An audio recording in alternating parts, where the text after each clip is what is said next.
Hi friends, అందరూ ఎలా ఉన్నారు? రాధాశ్రవి యూట్యూబ్ ఛానల్లో వీడియోస్ పెట్టి చాలా రోజులైంది కదండి. కొంచెం బిజీ ఉండి పట్టడానికి అసలు అవ్వలేదు. సో ఈరోజు వీడియో ఏంటంటే మంచి ఇన్ఫర్మేషన్ అండి. ఇది నాకు కూడా ఆ ప్లేస్కి వెళ్ళిన తర్వాత తెలిసిందనమాట. ఇప్పుడు డంపింగ్ యార్డ్ దగ్గర కనిపిస్తుంది కదండి మీకు, మనకంతా చాలా ప్లాస్టిక్ చెత్త చెదారం అదంతా మనకి ఏంటంటే తడి చెత్త పొడి చెత్త అని కలెక్ట్ చేస్తారు కదా. ఏంటంటే మామూలుగా అయితే అవి వర్మీ కంపోస్ట్ అట్లాంటి మన కూరగాయల వ్యర్థాలతో తయారు చేసుకోవచ్చు. కానీ ప్లాస్టిక్ని ఏం చేస్తామండి, అది భూమిలో కలవదు కదా.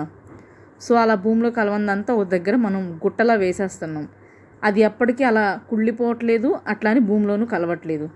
సో అక్కడ లోకల్గా ఉన్న ఒక విలేజ్లో ఏంటంటే, మరి ఆ థాట్ ఎవరికి వచ్చిందని నాకు తెలియదండి, మీతో షేర్ చేద్దాం.